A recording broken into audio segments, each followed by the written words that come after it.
tous d'être venus si nombreux pour accueillir et entendre le Père Benoît de Sinetti qui nous fait la joie d'être là ce soir pour parler de son dernier ouvrage, Lazare le Ravi, publié aux éditions du Cerf.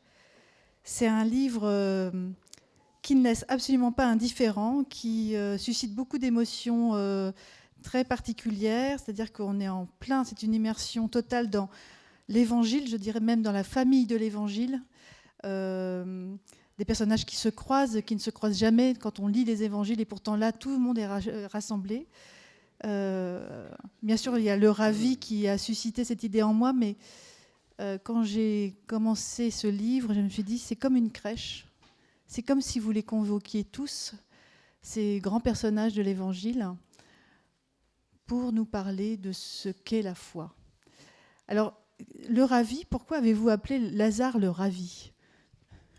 Parce que le Ravi, il est plutôt estomaqué, mais un peu joyeux. C'est le personnage de la crèche qui est assez central, toujours dans une posture de joie. C'est d'ailleurs celui qu'on accueille avec joie souvent avant l'enfant Jésus. C'est le Ravi. Or, Lazare est plutôt un homme, d'abord qu'on connaît peu dans l'Évangile, qu'on ne voit qu'une fois, et finalement vous en faites un vrai personnage, et qui n'est pas forcément si joyeux que cela. Non, c'est vraiment presque l'antithèse du Ravi de la crèche. C'est sûr. Alors, c'est vrai que la tradition le fait mourir à Marseille, donc évidemment, ça évoque la Provence, les santons.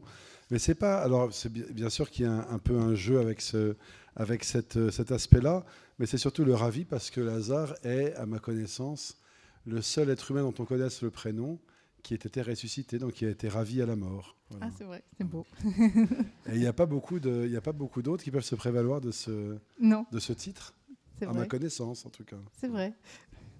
Donc en fait, ce livre-là nous emmène donc au cœur de l'Évangile. C'est-à-dire que là, vous convoquez comme je le disais, plusieurs personnages qu'on connaît bien tous, Nicodème, l'enfant prodigue, etc. Vous avez, donc il y a Marthe et Marie, bien sûr, il y en a d'autres. Alors, comment avez-vous construit ce récit ? Qu'est-ce que vous avez voulu dire ? Comment vous est venue cette idée de pouvoir, finalement, dans un même geste, rassembler tous ces personnages qu'on connaît, dont on médite souvent les passages d'évangile, qui sont importants pour ce qu'ils veulent dire, et vous les avez, comme une gerbe, vous les avez mêlés pour nous raconter une histoire.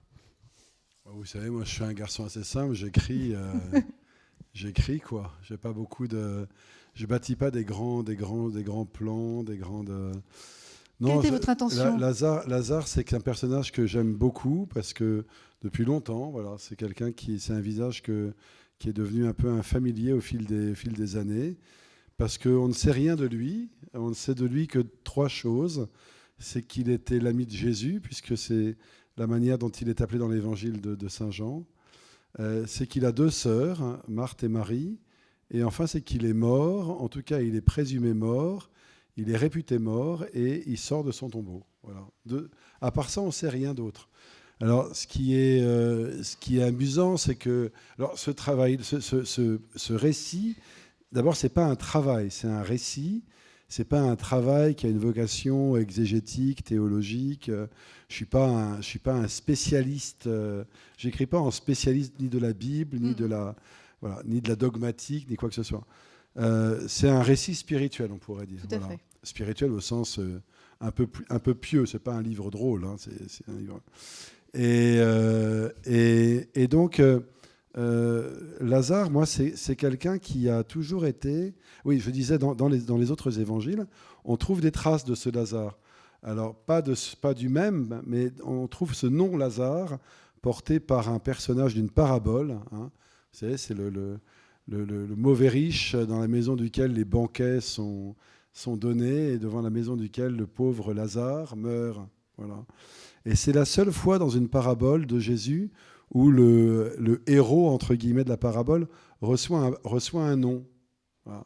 C'est Lazare. Alors, je sais qu'il y a un certain nombre d'exégètes. Moi, quand j'étais séminariste, mes professeurs nous expliquaient que c'était sans doute le même Lazare. Voilà. En fait, on n'en sait rien. On peut supputer plein de choses. Mais je trouvais que l'idée était intéressante. Et puis, de toute façon, ce Lazare, il a eu une vie. S'il était ami de Jésus, ça veut dire des choses. Ces sœurs, elles nous sont connues aussi d'autres manières. Voilà, donc après, moi, j'ai mon imagination, ma petite prière, voilà, tout ça a fait le reste, quoi.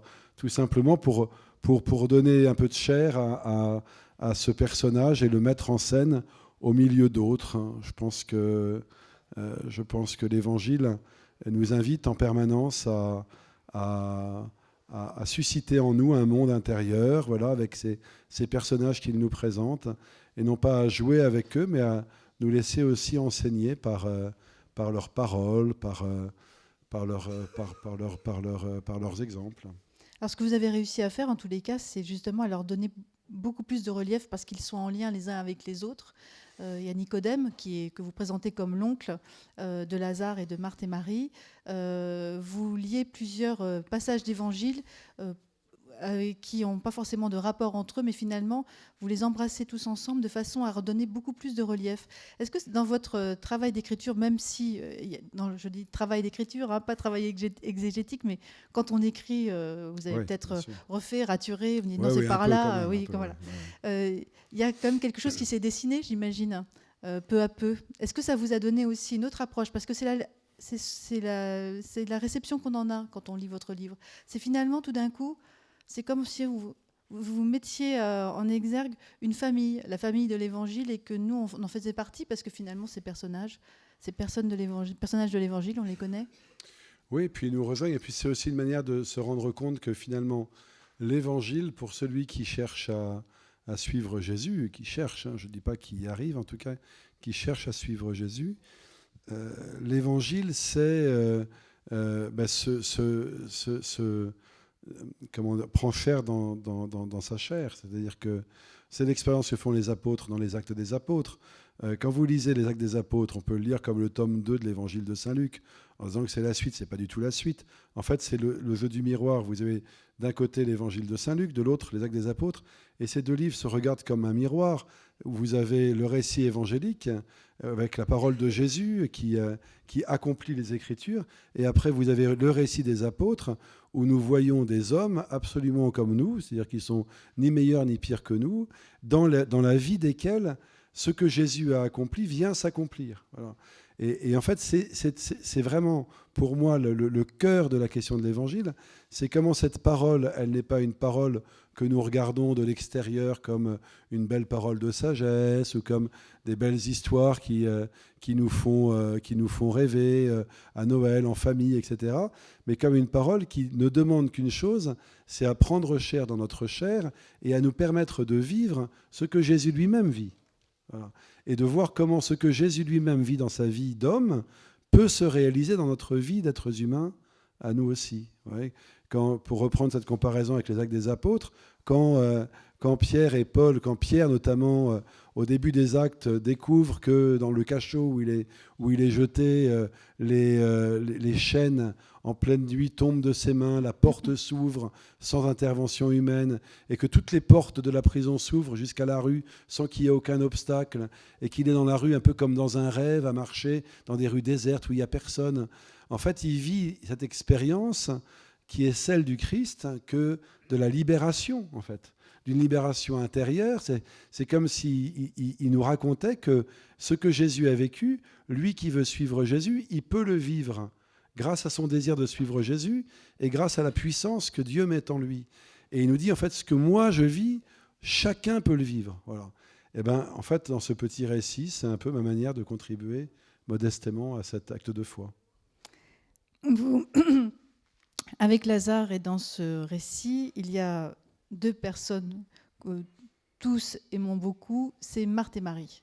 Marthe et Marie, on les aime on aime beaucoup Marie parce que c'est celle qui écoute le Seigneur et qui reste à ses genoux. Marthe qui s'affaire. Bon, Marthe et Marie, vous leur donnez un visage beaucoup plus dense. Vous leur donnez un rôle très, très important. Vous leur donnez même une identité, notamment celle de Marie, qui embrasse toutes les Maries en fait, de l'Évangile. Alors, on s'y perd souvent dans cette. On se demande, on aimerait mettre des similarités, de trouver une espèce de sororité ou même de les assimiler à la pécheresse. Et vous gerbez vous liez la gerbe à nouveau à la fin du récit, quand justement la famille arrive à Marseille. Ce personnage-là, puisque elles sont figures de proue dans le texte. Et la place des femmes dans ce texte est assez importante. Quel a été votre sentiment ou qu'avez-vous voulu dire? Parce que vous dédiez quand même ce livre à votre mère. Voilà, première vigie. Est-ce que ces femmes, elles aussi, Marthe et Marie, chacune à leur manière, ont été premières vigies? Oui, je pense, si vous voulez, que Marthe et Marie, en fait, elles vivent l'expérience qu'ont dû vivre tous les gens qui ont croisé Jésus pendant les quelques années où il a parcouru les routes de son pays. C'est-à-dire qu'elles en ont été absolument folles amoureuses. Voilà. Moi, j'ai été très marqué dans mon adolescence par la lecture d'un petit livre de Rilke, Un amour de Madeleine, et qui est une espèce de grand poème, qui décrit l'amour de Marie-Madeleine pour Jésus. Voilà. On est toujours un peu gêné avec cette question-là parce qu'on trouve que ça ne se fait pas, il ne faut pas en parler. En fait, si, il est évident que Jésus devait inspirer un amour profond aux femmes et aussi aux hommes qui croisaient sa route. C'est impossible autrement, et l'Évangile le révèle à plein d'endroits, la fulgurance de la réponse des apôtres lorsque Jésus les appelle, la manière dont Marie ou Madeleine ou Marie-Madeleine, peu importe comment on l'appelle, se comporte avec cet homme. Ce combat de coq entre Marthe et Marie dans la maison sur cela ne te fait rien, Seigneur, qu'elle soit là à rien faire pendant que je m'active, etc. Enfin, derrière tout ça, il y a bien sûr qu'il y a un amour incroyable. Et parce que c'est impossible que Jésus, tel qu'il est, puisse ne pas susciter dans le cœur de ceux qui le croisent ce désir profond. D'autant que nous, on voit ça avec les 2000 ans de tradition chrétienne qui nous disent Jésus est le Fils de Dieu, il est vrai homme et vrai Dieu, engendré, non pas créé, etc., etc. Mais elles n'en savaient rien de tout ça, les pauvres femmes. Et donc, elles n'avaient pas du tout... Est-ce que nous, aujourd'hui, on dirait... Enfin, quoique les grandes mystiques, Sainte Thérèse de Lisieux, Sainte Thérèse d'Avila, tout un tas de femmes, et même parfois d'hommes aussi, ont eu des textes mystiques, parfois même un peu dérangeants dans leur relation au Christ, quand il l'appelle mon amour, mon amant, et tout ça. Enfin, c'est quand même un peu particulier. Mais alors, nous, on est un peu mal à l'aise. On dit quand même, c'est le Fils de Dieu, on peut quand même pas non plus... En fait, elle, c'était Fils de Dieu, pas Fils de Dieu. Elle le voit, elle tombe amoureuse, c'est tout. Voilà. Et la question ne se pose pas. Et donc, tout ça est en fait très simple, beaucoup plus simple qu'on ne le croit. Voilà, je ne sais plus du tout quelle a été votre question, mais si sur la question des femmes, oui, ben, j'ai eu la chance de préfacer un livre il y a pas très longtemps d'une religieuse, de sœur Christiane Joly, sur la place des femmes. J'ai plus le titre exact en tête, mais qui est un très bon livre sur les femmes dans l'Église, disons. Et j'ai découvert en lisant ce livre qu'il y a dans la légende dorée, donc qui est ce grand récit légendaire du Moyen-Âge, qui part de l'Antiquité chrétienne jusqu'au Moyen-Âge et qui raconte les grandes heures du début du christianisme. On raconte, et c'est sans doute assez vrai, en fait, je pense, que Marthe et Marie, elles étaient tellement enquiquinantes pour les apôtres. Parce que c'était quand même Marie, c'était la première à avoir vu le ressuscité. Le ressuscité, quand il se manifeste pas à ses apôtres, il se manifeste à des femmes. Et donc ces femmes, elles étaient les premières. Et donc il y a un moment donné où quand vous êtes apôtre, vous cherchez à structurer les choses et que vous avez des femmes qui vous rappellent en permanence qu'elles étaient les premières à avoir la bonne nouvelle, ben on trouve que c'est un peu lassant. Voilà. Et donc, la légende dorée montre comment Pierre et les autres, en fait, les font monter de force avec Lazare sur ce bateau qui les emmènera jusqu'à Marseille pour s'en débarrasser. Parce que ça suffit, quoi. Laissez-nous. C'est une affaire d'hommes, la religion, n'est-ce pas? Ouais, donc, enfin, on voit ce que ça donne quand c'est que des hommes. Mais enfin, en tout cas, il y a sans doute quelque chose d'assez vrai là-dedans. Voilà. Et donc, je voulais, moi, ça m'intéressait de pouvoir m'attarder un peu sur ces visages-là, qui sont à mes yeux essentiels. Ouais. Alors, ce qui est troublant, c'est que quand on lit, et comme le récit s'appuie beaucoup sur l'histoire de Lazare et de ses sœurs, c'est que c'est vrai, ce qui est très troublant à un moment donné, c'est que on se rend compte à quel point Jésus a aimé ces personnes. D'ailleurs, c'est les seuls moments un peu dans l'Évangile où on dit, quand Jésus se trouble, quand Marie lui dit « Seigneur, si tu avais été là, mon frère ne serait pas mort ». Ce qui est très intéressant d'ailleurs, c'est que les deux sœurs, alors qu'elles ne sont pas du tout au même endroit, disent exactement la même phrase. Et Jésus est troublé à la fois par ce que lui dit Marie, et puis il y a cet amour pour Marie. Alors, L'Évangile est très explicite. Très explicite, beaucoup plus que le livre dans lequel je ne parle pas de ça. Parce qu'en fait, mais j'ai relu l'Évangile pour voir. Ah, ça c'est très bien, c'est beaucoup mieux. Parce que je me place, moi, du point de vue de Lazare, qui est dans son tombeau. Enfin, c'est ça qui m'amusait aussi, littérairement, c'est de me mettre dans le tombeau avec Lazare, plutôt que d'être à l'extérieur avec tous ceux qui s'agitent. Et donc Lazare, en fait, il n'est pas au courant de ce qui se passe à l'extérieur du tout, au moment où le rocher roule. Mais oui, dans l'Évangile, il y a cette émotion de Jésus. J'ai connu, quand j'étais curé à Saint-Germain-des-Prés, une femme remarquable qui est morte il y a quelques années, qui avait été une résistante, qui avait une histoire absolument incroyable, et qui s'était convertie dans les années 70. Et elle m'avait raconté cette histoire en me disant qu'elle était rentrée un jour à Notre-Dame de Paris, pendant le carême, le 5e dimanche du carême, et qu'elle était rentrée au moment où on lisait l'évangile de Lazare, justement.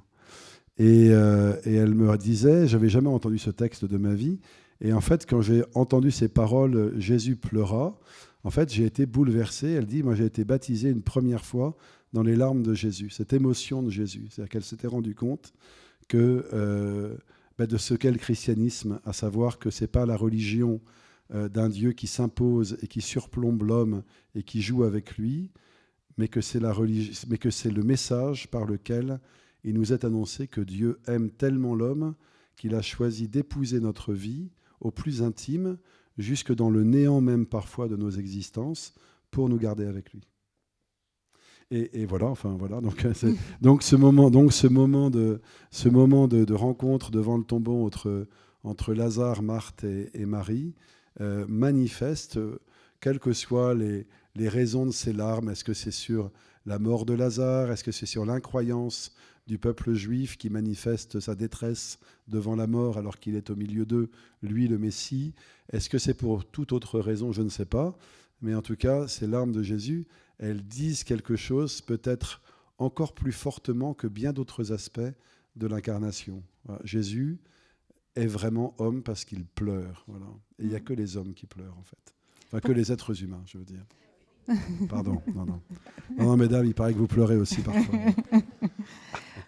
Pourquoi on met si peu l'accent dans la foi chrétienne sur justement l'émotion, justement sur cet amour-là du Christ? Finalement, c'est très peu évoqué, ça m'a frappé quand tout d'un coup je me suis rendu compte. Parce que comme tout est concentré, que vous concentrez justement les émotions des uns et des autres, de ces personnages qui ont tous une histoire avec Jésus, une histoire de révélation personnelle, ça m'a paru très fort. En fait, on parle très peu de l'émotion que ressent Jésus, mais aussi qui est fondamentale, en fait, parce que c'est comme ça que les hommes et les femmes ont suivi Jésus.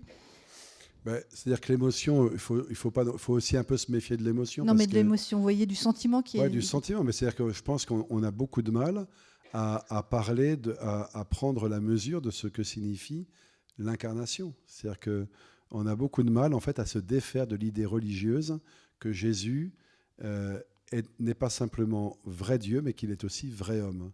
C'est-à-dire que c'est plus pratique de croire en un Dieu lointain. C'est beaucoup plus compliqué, parce que ça complique beaucoup plus notre vie quotidienne, de croire que ce Dieu n'est pas lointain, mais qu'il est tout proche, et qu'il aime ce que nous sommes, et qu'il aime le corps qui est le nôtre, qu'il aime la vie qui est la nôtre, et qu'il en est non seulement qu'il l'aime, mais qu'il en est l'auteur et le créateur à chaque instant. C'est beaucoup plus confortable d'être dans une posture religieuse en se situant par rapport à un Dieu assez loin, finalement qui nous regarde de haut, en essayant de suivre un certain nombre de commandements, voilà, qui sont des commandements qu'on suit, et puis on se dit, une fois qu'on a fait notre devoir, on a fait notre devoir, quoi. Alors que le christianisme, c'est pas ça.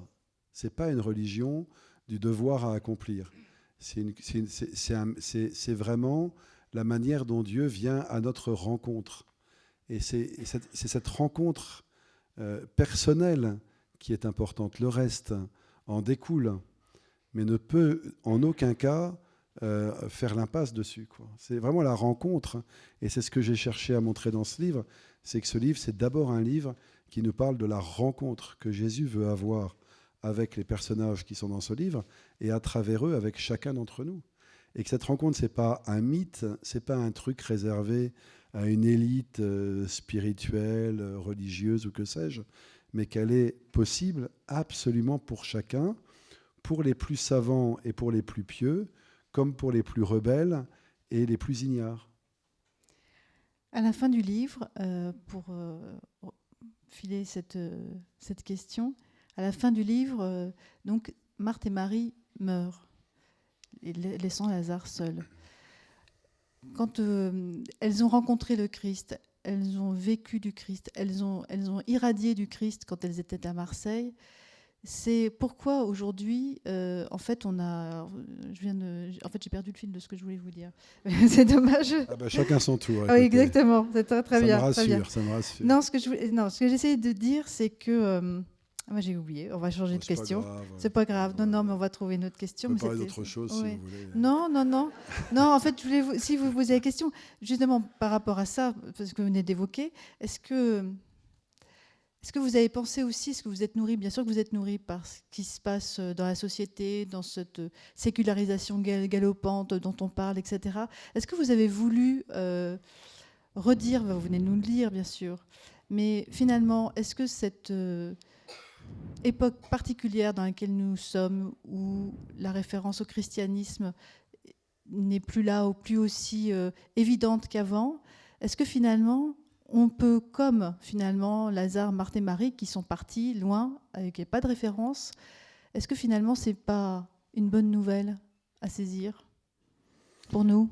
Mais moi, je pense que ce qu'elles vivent à l'époque où elles... Moi, je ne suis pas non plus un expert de l'Antiquité et des premiers siècles de notre ère, de la Rome et de l'Empire romain, mais il me semble que l'ébullition philosophique, religieuse que connaît l'Empire romain au début de notre ère est tout à fait spectaculaire. Voilà. Et sans doute une des raisons de la crise qui va s'ouvrir après, quoi. La religion officielle est totalement discréditée pour la plupart. Plus personne n'y croit, enfin, sauf quelques braves gens qui se font berner, mais les autres n'y croient plus depuis longtemps. Vous savez, je suis allé, ça c'est un truc qui m'a beaucoup frappé, je suis allé à la Toussaint dernière en Égypte. Et j'ai eu cette chance et j'ai été très heureux, parce que j'attendais ce voyage depuis longtemps. Et en remontant le Nil, on voit les temples, qui sont magnifiques, pour ceux qui ont eu la chance d'y aller. Et alors, ces temples sont très très bien conservés. Et alors on pénètre dans ces salles et on avance de plus en plus dans le sanctuaire, vers le cœur du sanctuaire. Voilà. Et quand on arrive dans le cœur du sanctuaire, au bout du bout, c'est très impressionnant. C'est très solennel, il fait sombre. On est au petit matin, le jour se lève, machin, donc c'est un peu mystérieux. On s'imagine étant le petit pêcheur de poissons du Nil qui vient offrir son sacrifice, qui tremble un peu, parce que ces statues énormes, ces hiéroglyphes qu'on ne comprend pas très bien, même pas du tout, puis l'encens, les murmures, machin. Et alors, dans le sanctuaire le plus important, vous aviez l'autel, là où les prêtres accueillaient les offrandes, puis il y avait une petite niche sur le côté. Et dans cette petite niche, on nous explique que se mettait un prêtre qui murmurait les noms des gens qui rentraient dans la pièce, dans la sanctuaire. C'est « Richard, merci pour tes poissons », disait. « Jean, ta prière est exaucée. » Alors les gars, vous imaginez, ils étaient sidérés, quoi, voilà. Et je me disais, en sortant de là, tous ces prêtres, est-ce qu'ils y croyaient, en fait? C'est quand même une question, hein. Est-ce qu'ils y croyaient? C'est quand même une sacrée question. Est-ce que les gens y croient? Voilà. Et je pense que l'époque qu'on vit aujourd'hui, qui a ça en commun avec cette époque des premiers siècles du christianisme, où tout semble être en train de tourner à vide ou de s'effondrer ou de muter profondément, il y a quelque chose d'un renouvellement du religieux, c'est-à-dire du sens même des religions. C'est-à-dire que les religions sont de plus en plus discréditées dans leur organisation, dans leur structure. Et les gens se disent, est-ce qu'ils y croient, en fait? Est-ce qu'ils y croient? Voilà. Et la folie de la bonne nouvelle, c'est de pouvoir apporter au milieu de ça, au milieu de cette question-là, non pas une réponse, mais un message. Voilà. Le message d'un Dieu qui vient vers l'homme, au moment où plus personne ne sait qui croit en quoi, ni qui est qui.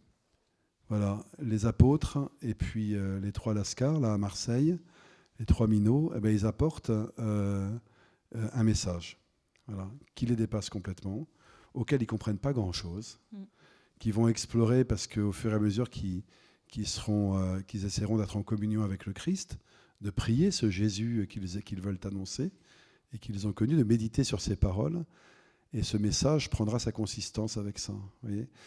Et je me dis, il y a peut-être quelque chose de ça pour nous aujourd'hui, c'est-à-dire que le religieux, au sens où on l'entend de manière classique, disparaît, quoi. C'est assez clair, hein. C'est assez clair. Et c'est ainsi, on peut le regretter, on peut trouver ça très très triste, enfin, ça n'empêchera pas que ça disparaisse, qu'est-ce que vous voulez. Donc la question c'est, en fait, le christianisme, qu'est-ce que c'est? Ça pose la question de, qu'est-ce que c'est que le christianisme? Est-ce que c'est une religion parmi les autres? Est-ce que c'est la religion supérieure aux autres, comme on l'a beaucoup affirmé? Ou est-ce que c'est encore autre chose? Moi, je pencherais assez fortement sur le « c'est encore autre chose ». Voilà. C'est-à-dire que si le christianisme se laisse enfermer dans ses rites et dans son organisation, il se condamne à être une religion comme les autres. Ça, pour moi, c'est une certitude. Et donc à subir le sort commun des religions, c'est-à-dire un jour ou l'autre de disparaître. Voilà. Si le christianisme a conscience qu'il est porteur de bien plus qu'une identité religieuse, alors il est fidèle au message qu'il doit porter. Je ne dis pas qu'il ne faut pas d'organisation, je ne dis pas qu'il ne faut pas de rite, mais je dis que le problème, c'est quand l'organisation et le rite prennent le pas sur le message lui-même. Voilà. Et ça, alors je ne dis pas qu'on est à cette époque-là, mais parfois on se pince un peu, quoi. Ce qui nourrit le christianisme, c'est la rencontre personnelle avec le Christ. C'est-à-dire les chrétiens, c'est ceux qui veulent rencontrer personnellement le Christ. Sinon, et ce qui est très estimable, sinon, ce sont des personnes religieuses, c'est-à-dire qui agissent selon des rites et selon des convenances qui ont leur légitimité, qui ont leur validité, qui ont leur beauté, bien sûr, hein, ça c'est indéniable, mais ce n'est pas le christianisme, si vous voulez, c'est autre chose. Le christianisme, c'est la rencontre personnelle avec Jésus. Voilà. Et ce qui fait que nous nous rassemblons, par exemple, le dimanche pour célébrer la messe, c'est que nous venons célébrer avec celui, le Christ, que nous avons rencontré. Quand je dis rencontrer, je ne parle pas de Saint Paul devant Damas qui tombe à la renverse. Je ne parle pas de choses spectaculaires. C'est rencontrer le Christ comme on rencontre à travers des gens qui sont sur notre route, qui ont été témoins de sa présence et qui nous touchent et qui nous ont fait réfléchir et qui nous ont fait grandir dans le désir de devenir un peu plus chrétiens. Ça peut être une expérience un peu plus spirituelle dans la prière, des émotions ressenties ou des choses éprouvées, voilà. Mais cette rencontre, elle est indispensable. Monseigneur d'Aucourt, quand il était évêque de Nanterre, il s'était fait tomber dessus par plein de gens très, très bien pensants qui lui avaient reproché la formule. Il avait dit, en fait, le problème des chrétiens, c'est que ce sont souvent ce qu'on appelle en italien des athées pieux. Voilà. C'est-à-dire que ce n'est pas des gens qui croient au Christ, c'est des gens qui croient au christianisme. Voilà. C'est-à-dire qu'ils croient qu'il faut juste aller à la messe. Voilà. Mais ce n'est pas ça, être chrétien. Vous voyez ? Le chrétien, il va à la messe. Je ne dis pas qu'il ne faut pas aller à la messe, mais ce n'est pas le fait d'aller à la messe qui suffit à me faire chrétien. Voilà. Est-ce qu'on ne parle pas justement ce qui manque dans ces cas-là, et ce qui est le moteur, en fait, finalement, de la foi, c'est ce sentiment, c'est l'émotion, c'est l'amour dont vous parliez, qui agite Marthe et Marie particulièrement, ou toutes ces femmes qui sont au tombeau. Oui, mais alors c'est ça, et l'amour, mais l'amour dans toute sa gravité. C'est-à-dire que souvent on nous reproche de parler de l'amour en ayant un discours un peu fleur bleue, un peu machin, vous savez, un peu sirupeux, quoi, un peu bon. Non, l'amour, c'est quelque chose de très. L'amour, quand on en parle, c'est quelque chose de très grave. C'est quelque chose. Tous ceux qui aiment savent bien que aimer, c'est aussi un combat, c'est aussi des épreuves, c'est aussi des souffrances et bien évidemment des joies. Voilà. Mais que c'est pas toute la journée, et youpi, et les petites fleurs sont écloses, quoi. Donc on est l'amour quand on rencontre le Christ, et je pense, moi, c'est ce que je vais chercher à donner comme caractère pour faire cet anglicisme avec Marthe et Marie, c'est de voir à quel point cette rencontre transforme leur vie. C'est pas qu'elles deviennent totalement éthérées en disant amour, amour, amour. C'est qu'elles s'engagent, et elles s'engagent à fond pour pouvoir annoncer ça. Voilà. En fait, c'est la réponse à cette rencontre, c'est un désir d'y aller à fond. Voilà. Et de pas savoir où ça va se finir. Quand elles montent sur leur barcasse, elles ne savent pas très bien où ça va les mener. Et Lazare est dans une toute autre attitude, lui, pour le coup. Parce que c'est vrai, on a peu évoqué ou pas du tout évoqué le fait que vous mettiez Lazare dans une situation, alors là, complètement pas banale en tous les cas, puisque en fait, vous faites parler Lazare au tombeau, c'est-à-dire que il n'est pas encore ressuscité. Il trouve qu'il fait très froid là-dedans. C'est pas terrible. Il se pose plein de questions. C'est aussi un homme qui a un passé dont il n'est pas forcément si fier que ça. Il est un peu gêné aux entournures avec cette résurrection. Ça lui pèse. La réponse de Lazare, elle est beaucoup plus ambivalente que ses sœurs. Le problème de Lazare, en fait, dès le départ, c'est qu'il est fils de prêtre. Vous voyez, ça, c'est pas banal non plus. Enfin, chez les Hébreux, c'est assez banal. Bon. Et être fils de prêtre, ça veut dire... Alors, ça, j'en sais rien, c'est moi qui l'ai inventé. Hein. Mais être fils de prêtre, ça veut dire reprendre la charge de papa, quoi. Donc être prêtre. Voilà. Et toute la question que j'évoquais avec mes Égyptiens tout à l'heure, est-ce qu'ils y croient ? À l'époque de Jésus, les prêtres du temple, ils n'y croient pas beaucoup. Hein. Parce que s'ils y croyaient plus, ils s'en prendraient moins dans la figure de la part de Jésus. Je rappelle quand même que dans les évangiles, ceux qui s'en prennent en permanence plein la figure, ce sont les prêtres. Hein, voilà.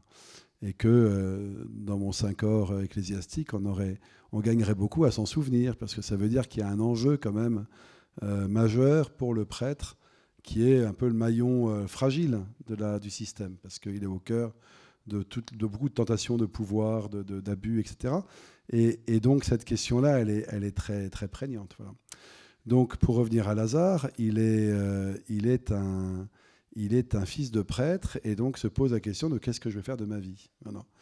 Et puis il finit par rencontrer Jésus après bien des aventures. Et c'est vrai que ces aventures, elles le conduisent. Enfin, j'en ai fait aussi un peu le héros de la parabole du fils prodigue. Enfin, parce que je pense que dans les paraboles de Jésus, il y a toujours, il part d'éléments de la vie de tous les jours que lui-même a constaté, du fruit de ses rencontres, des conversations qu'il a eues avec les uns et les autres. Quand Jésus raconte l'histoire du fils prodigue, moi je suis persuadé, d'ailleurs comme chacun d'entre nous, quand on raconte une histoire à quelqu'un pour lui faire comprendre quelque chose, on part de faits qui sont des faits qu'on a connus ou qu'on a rencontrés. Voilà. On a en tête, on ne dit pas forcément son prénom, mais on a en tête telle personne qui a vécu une situation, on va servir de cet exemple-là pour broder là-dessus, pour faire comprendre quelque chose. Quand Jésus raconte la parabole du fils prodigue, il n'est pas impossible qu'il ait en tête des événements qui lui ont été rapportés d'une famille dans laquelle un des enfants avait réclamé sa part d'héritage, était parti, avait tout flambé, et c'était la catastrophe. Et quand il revient, il n'y a plus rien. Et puis il y a son père qui lui pardonne. Voilà. Et Jésus, il part de là, et puis il raconte son histoire. Voilà. Et les gens disent, ouais, c'est quand même fort, quoi, c'est quand même puissant. Et donc Lazare, il est peut-être ce fils prodigue. En tout cas, il revient à sa manière, et il va être dans un combat permanent, parce que la rencontre avec Jésus, je disais qu'elle était très importante, mais elle est aussi un lieu de combat, parce que Jésus, si on a tant de mal à le rencontrer, c'est qu'aussi on se rebelle beaucoup devant cette rencontre. Et la question devant laquelle Lazare se rebelle beaucoup, c'est la question de l'identité de ce Jésus, en fait. Avant d'être ressuscité, quand il l'a rencontré de son vivant, dans sa première vie, voilà, alors qu'il n'est pas dans une forme olympique, le Lazare, Jésus, il se révèle à lui. Et donc, il est là, pris dans ce tiraillement. Est-ce que je vais le suivre ou est-ce que je ne vais pas le suivre ? Mais en fait, pourquoi est-ce que je suivrais un homme ordinaire ? Et à un moment donné où une de ses sœurs lui dit, mais oui, mais et si c'était le Messie qu'on attend ? Ah ben là, c'est pas possible. Donc il est incapable de répondre à cette question parce que s'il y répond, il peut pas rester immobile. Or, il n'a pas forcément envie de bouger, quoi. Et en fait, c'est un peu comme nous. Ouais, je me dis, on est un peu pareil, quoi. On dit Jésus, Jésus, ben, on n'a pas forcément envie de répondre à cette question. Qui est-il? Parce que si on dit, ce qu'on dit d'ailleurs tous les dimanches à la messe, qui il est vraiment, ben, à ce moment-là, qu'est-ce qu'on fait là, quoi? Pourquoi on ne bouge pas plus? That's the point.